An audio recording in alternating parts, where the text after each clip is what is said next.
I want to thank our sponsor, Spring Made, who create amazing watch straps designed as a tool for people who need it. Their proprietary buckle uses friction instead of holes, which securely grips the strap material, allows for infinite adjustments, and assures you will get the perfect fit every time. They have a wide range of colours that all look great on their new Mesa buckle, which includes chamfered keeper rings for an upgraded matching look. Head to their website at springmadeshop.com to check out all their classic, deluxe and ribbed straps along with all their other quality products. You can also follow them on Instagram at spring_made_shop. Thank you and enjoy.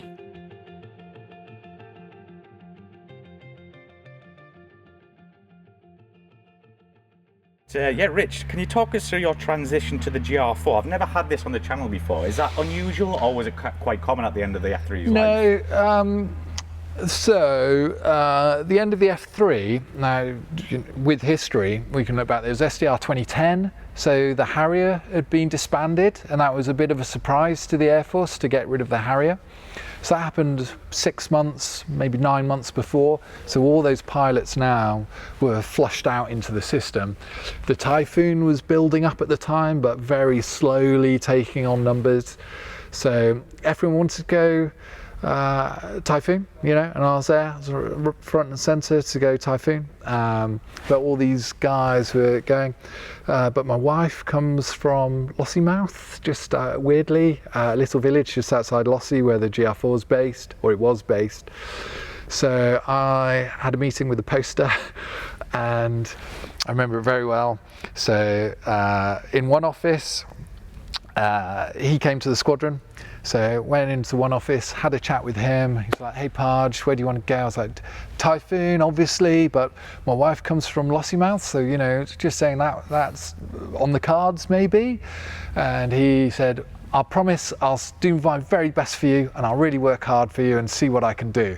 And I left, made myself a cup of tea in the tea bar, went to our offices at the back, so literally 2 doors down, and already I had an email saying, "Congratulations, you've been posted to Lossiemouth." So I don't know how much work he did, but it was perfect. His family, lifestyle have always come first with me, and it's just worked out perfectly.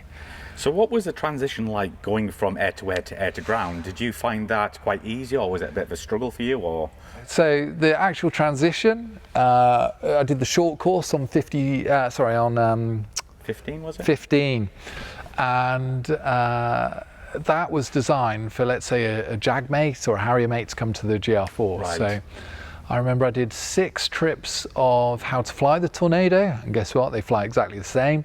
And then I went to the range once, and we spaffed off all the bombs at all the different parameters, like I knew what I was doing.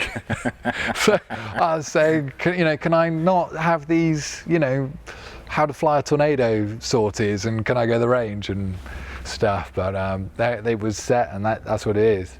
What it was like culturally, it was from the Tornado F3, it was like going back 20 years, and I wish at the very start someone had just said, what we do, or what we try and do tactically, is just to keep your hand in and keep you busy, but concentrate on close air support, because obviously it had been doing close air support for the last 20 odd years of its life, and that was it, whether it was going to smash down and rage around low level like we trained, that war never really came. But sometimes you're thinking, what are we doing smashing around low level, using 1,000-pound retard weapons, which is what we did, and the Air Force didn't even have any 1,000-pound retard weapons, and we were still,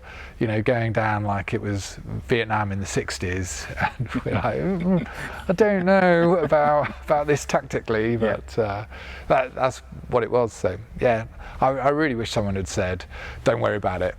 Concentrate on close air support, have some fun smashing out some bridges in the west coast of Scotland. Yeah.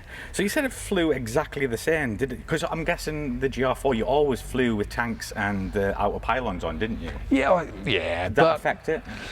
But the jugged up F3, what we called Lima Fit, the big jugs, would be heavy, draggy. It's a Tornado.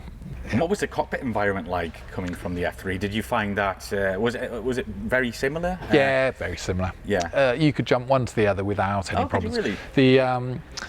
The TV tab, we called it the pilot TV tab, in the F3 wasn't colour, but gave you everything you needed. Did we call it MMFD? It had different functions, but it was nice. It was colour. It was maybe a bit bigger, but that was like the hardware, and pretty much everything else was similar enough. Obviously, you had a lot more autopilot modes, up your combing with the GR4 and the TFR as well. So one of my memorable stories on the GR4. We'd just come back from Herrick doing an Afghanistan tour, and one of the squadrons was meant to go out to the UAE to do an exercise, but they went to Africa. Remember that mission out there where the Boko Haram or whatever? Anyway, so this exercise had to be manned, so they pulled us off our post deployment leave and shipped us out to UAE.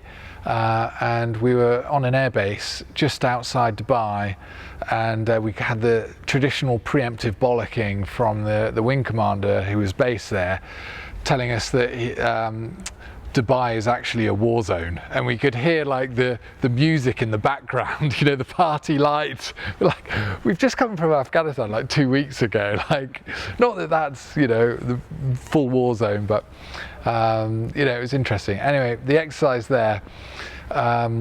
One of the missions that I had was a 2v2 merge with F-22.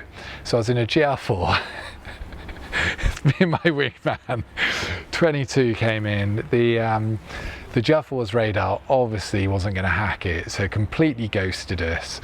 The wingman just went vertical, and we just had a bit of a turning fight with the F-22, and now that thing turns like I've not seen anything turn like it. It flew into our bracket. I mean, we didn't even know we were bracketing this thing. The F-22 came in the middle. We're like, oh my God, we've bracketed, and that's a perfect place when you're a fighter pilot to bracket, because then you can cross it. Anyway, within maybe 90 degrees, he's on my 6. And I'm doing what I can in a GR, which isn't much. But I looked over my shoulder, and how you fight, you look over your shoulder and you check your parameters of your speed, your height, what you're doing. I'm trying to check where my wingman is as well. You have a scan like that. And as I look back, and my cadence was about that, keep looking back. He had gone from completely saddled, taking it nice and easy, really breezy position, and he had completely flat plated like that. And I initially thought that it was a different aircraft, because how have you got to that? And all he did was a rudder turn, shot my wingman, and then just ruddered into me. And his actual movement hadn't changed. He was still exactly the same place. He just ruddered about 90 degrees and back. I was thinking, yeah, GR4's not going to cut it. Yeah. So as we left, we took some photos, just for, hey, nice little photos to have. And I remember saying on the radio, could I just take a picture of you through my gun sight, just for a comedy kind of, it's a GR4 gunning an F-22, as if that's not going to happen. And it was about a month or two after the F-22 had famously lost to a Rafale, and there's mitigation about that. Yes. But obviously the F-22 world, that went down like an absolute lead balloon. And the thought of the F-22 turning up in a gun sight of a GR4 was just not on the cards. He lit his burners and just went vertical and was like, no way. That was the end of the F-22. He just buggered off, God knows where he went, and then we came home.